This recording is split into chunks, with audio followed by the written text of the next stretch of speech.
Como uma máquina aprende a realizar uma tarefa sem receber uma regra para cada situação? Quando uma plataforma recomenda uma música, identifica um rosto em uma fotografia ou organiza automaticamente uma mensagem, temos a impressão de que o sistema aprendeu a reconhecer o que procuramos. Mas o que significa de fato dizer que uma máquina aprende?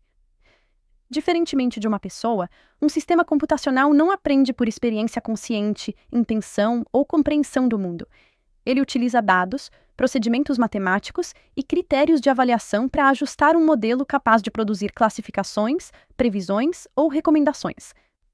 Nesta aula, vamos compreender os fundamentos do aprendizado de máquina, conhecer diferentes formas de treinamento e analisar como funcionam as redes neurais artificiais. Em seguida, estudaremos o aprendizado profundo e discutiremos suas potencialidades, seus limites e suas aplicações no contexto educacional. Pausa para reflexão. Pense em uma ferramenta digital que costuma sugerir conteúdos para você. Que informações essa ferramenta pode utilizar? Ela recebeu regras detalhadas para cada usuário ou identificou padrões a partir de muitos exemplos de interação? Essa reflexão nos conduz ao primeiro conceito da trilha, o aprendizado de máquina, como uma abordagem em que modelos são ajustados a partir de dados e não apenas por meio de instruções definidas previamente para cada caso possível. O aprendizado de máquina, também conhecido pela expressão em inglês machine learning, é uma área da inteligência artificial dedicada à construção de modelos que identificam regularidades em dados e utilizam essas regularidades para executar uma tarefa. Em uma programação baseada exclusivamente em regras, o desenvolvedor procura antecipar as situações e escrever instruções para cada uma delas. No aprendizado de máquina, parte dessas relações é construída durante o treinamento, quando o modelo analisa exemplos e ajusta seus parâmetros. Um modelo pode ser treinado para classificar mensagens, estimar a probabilidade de evasão, reconhecer objetos em imagens, converter fala em texto ou recomendar atividades. Em todos esses casos, é necessário definir com clareza qual tarefa será realizada e como o desempenho será avaliado. Aprender com dados não significa agir sem programação. Algoritmos, arquitetura, objetivos, métricas e critérios continuam sendo definidos por pessoas. O que muda é que o comportamento final não depende somente de uma lista fixa de respostas elaboradas antecipadamente. Para compreender como esse processo ocorre, precisamos observar o material a partir do qual o modelo é construído, os dados, seus atributos e as informações usadas como referência. Os dados são a matéria-prima do aprendizado de máquina. Eles podem assumir diferentes formatos, como números, textos, imagens, áudios, vídeos ou registros de interação. Entretanto, acumular grande quantidade de dados não garante por si só a construção de um bom modelo. Cada exemplo contém características que podem ser representadas matematicamente.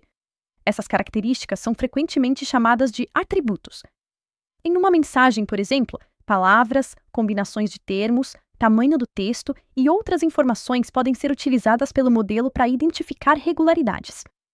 Em algumas tarefas, os exemplos também recebem um rótulo, isto é, a resposta esperada. Uma mensagem pode ser marcada previamente como dúvida acadêmica, dificuldade técnica ou solicitação administrativa. Esses pares entre entrada e resposta orientam o processo de aprendizagem supervisionada. A qualidade dos dados é decisiva. Exemplos incompletos, repetidos, desatualizados, classificados de maneira inconsistente ou pouco representativos da realidade podem levar o modelo a aprender relações frágeis e produzir erros quando for aplicado a novas situações. Por isso, antes de treinar um sistema, é necessário perguntar de onde vieram os dados, quem participou de sua classificação, quais grupos estão representados e que aspectos da realidade deixaram de ser registrados. Com essa base, podemos compreender a aprendizagem supervisionada. Na aprendizagem supervisionada, o modelo é treinado com exemplos que já possuem respostas ou rótulos conhecidos. Durante o treinamento, ele compara os resultados que produz com as respostas esperadas e ajusta seus parâmetros para reduzir os erros. Uma tarefa comum é a classificação. Nesse caso, o objetivo é atribuir uma categoria a uma nova entrada. O sistema pode classificar mensagens, reconhecer tipos de documentos ou identificar se determinada resposta apresenta indícios de um conceito específico. Outra tarefa é a regressão, utilizada quando o resultado esperado é um valor numérico. Um modelo pode estimar tempo de conclusão de uma atividade, prever demanda por atendimento ou calcular a probabilidade associada a determinado evento. Retomemos o exemplo das mensagens estudantis. O modelo recebe muitos textos previamente classificados, identifica combinações recorrentes de características e, diante de uma nova mensagem, calcula qual categoria apresenta maior compatibilidade com os padrões aprendidos. Ainda assim, o resultado é uma estimativa e não uma certeza absoluta. O modelo pode encontrar mensagens ambíguas, linguagem pouco frequente ou situações que não estavam bem representadas no treinamento. Essa limitação nos leva a conhecer outras formas de aprendizagem. Na aprendizagem não supervisionada, os dados não apresentam necessariamente uma resposta correta previamente indicada. O objetivo pode ser encontrar estruturas, semelhanças ou agrupamentos que ajudem a organizar um conjunto de informações. Imagine uma instituição que deseja compreender diferentes perfis de interação em uma plataforma. Um algoritmo pode agrupar registros semelhantes com base em frequência de acesso, tempo de permanência e tipos de atividade, sem receber antecipadamente o nome de cada grupo. Esses agrupamentos não possuem significado automático. Cabe aos profissionais interpretar o que se aproxima aos dados, verificar se a divisão é útil e evitar que padrões estatísticos sejam tratados como explicações completas sobre as pessoas. Há também estratégias que combinam exemplos rotulados e não rotulados, conhecidas como aprendizagem semi-supervisionada. Em outras situações, sistemas aprendem por reforço, recebendo recompensas ou penalidades de acordo com as ações executadas em um ambiente. Nenhuma dessas estratégias é universalmente superior. A escolha depende do problema, da disponibilidade e qualidade dos dados, do tipo de resultado esperado, dos recursos computacionais e da necessidade de compreender ou explicar as decisões do sistema. Independentemente da estratégia adotada, o modelo precisa passar por um processo de treinamento, avaliação e ajuste. É nesse processo que seus parâmetros são modificados e que se verifica sua capacidade de funcionar além dos exemplos já conhecidos. Durante o treinamento, o modelo recebe dados, produz uma resposta e compara essa resposta com o resultado esperado. Uma função de erro, também chamada de função de perda, expressa numericamente a distância entre a previsão realizada e a referência utilizada. Com base nesse erro, um procedimento de otimização modifica os parâmetros internos do modelo. Esse ciclo é repetido muitas vezes, de modo que determinadas combinações de parâmetros passem a produzir resultados mais adequados para a tarefa definida. Os dados costumam ser separados em conjuntos de treinamento, validação e teste. O treinamento ajusta o modelo, a validação ajuda a escolher configurações e acompanhar o desempenho. O teste verifica como o sistema responde a exemplos que não participaram dos ajustes. Essa separação é importante porque memorizar os exemplos de treinamento não é o objetivo. Espera-se que o modelo generalize, isto é, utilize as regularidades aprendidas para responder adequadamente a novos casos semelhantes, sem apenas repetir informações já vistas. Quando compreendemos esse ciclo de ajuste, fica mais fácil analisar uma das técnicas que ganhou grande destaque no aprendizado de máquina, as redes neurais artificiais. As redes neurais artificiais são modelos matemáticos formados por unidades de processamento conectadas e organizadas em camadas. Elas foram inspiradas de maneira distante em ideias sobre neurônios biológicos, mas não reproduzem o cérebro humano nem possuem consciência.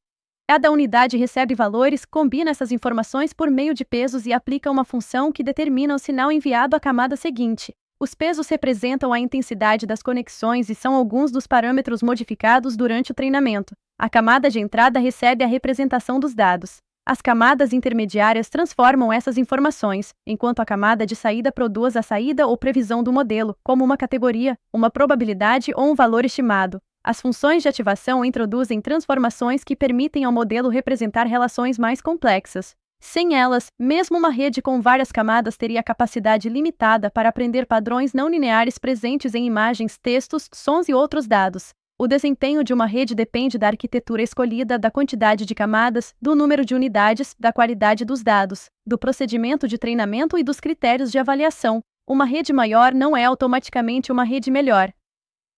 Como uma rede neural aprende? Em uma etapa chamada propagação direta, os dados atravessam as camadas da rede até que uma saída seja produzida. Essa resposta é comparada com a referência, permitindo calcular o erro associado à previsão. Em seguida, um procedimento conhecido como retropropagação distribui informações sobre esse erro pelas diferentes camadas. Com o auxílio de métodos de otimização, os pesos são ajustados para aumentar a probabilidade de resultados mais adequados nas próximas tentativas. Esse processo pode envolver muitas repetições e grandes volumes de cálculo. O sistema não recebe uma explicação verbal de por que errou. Ele modifica valores numéricos de acordo com o objetivo matemático definido para o treinamento. Também é necessário controlar a intensidade dos ajustes. Alterações muito grandes podem impedir a estabilidade do treinamento, enquanto alterações muito pequenas podem tornar o processo lento. Por isso, configurações com uma taxa de aprendizagem influenciam o resultado. Ao final, uma rede pode alcançar bom desempenho em uma tarefa específica, mas isso não significa que compreenda o conteúdo da mesma maneira que uma pessoa. Ela aprendeu relações úteis entre representações matemáticas presentes nos dados. Quando essas redes são organizadas em muitas camadas capazes de construir representações sucessivas, entramos no campo do aprendizado profundo. O aprendizado profundo, ou Deep Learning, é uma sub-área do aprendizado de máquina, baseada principalmente em redes neurais com múltiplas camadas de processamento. Essas camadas permitem construir representações progressivamente mais complexas a partir dos dados. Em uma tarefa de visão computacional, camadas iniciais podem responder a contrastes, bordas e formas simples. Camadas posteriores combinam essas informações e passam a representar partes, padrões e objetos mais complexos presentes na imagem. Processo semelhante ocorre com linguagem e áudio. Os modelos transformam palavras, trechos de texto ou sinais sonoros em representações numéricas e identificam relações que podem apoiar tradução, reconhecimento de fala, classificação e geração de conteúdos. O aprendizado profundo contribuiu para avanços em visão computacional, processamento de linguagem natural e reconhecimento de voz. Entretanto, seus resultados dependem de dados, poder computacional, escolhas de arquitetura e processos cuidadosos de avaliação. Nem toda tarefa exige uma rede profunda. Em problemas com poucos dados, recursos limitados ou forte necessidade de explicação, métodos mais simples podem ser mais adequados, mais rápidos e mais fáceis de interpretar. Além disso, modelos maiores podem demandar alto consumo de processamento, armazenamento e energia. A análise de uma solução precisa considerar não apenas o desempenho, mas também custo, sustentabilidade, segurança, privacidade e impacto social. Pausa para reflexão. Se um modelo profundo alcança resultado ligeiramente melhor, mas exige muito mais dados e recursos e oferece menor possibilidade de explicação, ele é necessariamente a escolha mais adequada? Para responder a essa pergunta, precisamos compreender que avaliar um modelo envolve mais do que observar uma única medida de acerto. Um modelo deve ser avaliado em dados que não participaram do treinamento. Também é importante verificar se os resultados se mantêm entre diferentes grupos, situações e períodos. Uma média elevada pode esconder erros concentrados em determinados contextos. Onde o modelo se ajusta efetivamente aos exemplos de treinamento e apresenta desempenho fraco em novos casos, ocorre o sobreajuste. No extremo oposto, um modelo simples demais pode não atender relações importantes, situação conhecida como subajuste. No campo educacional, redes neurais e outros modelos podem apoiar sistemas adaptativos, análise de interações, recomendação de atividades, organização de mensagens e produção de recursos. Essas aplicações devem estar vinculadas a objetivos pedagógicos claros. Uma previsão de dificuldade ou uma classificação automática não resume a trajetória de um estudante. Dados capturam apenas parte da realidade e podem deixar de representar experiências, condições sociais, estratégias de aprendizagem, afetos e conhecimentos construídos fora da plataforma. Por isso, o professor permanece responsável por interpretar os resultados, confrontá-los com outras vivências e decidir se uma recomendação faz sentido para aquele contexto. A tecnologia pode atuar a mediação pedagógica, mas não substitui o julgamento profissional. Até a próxima aula!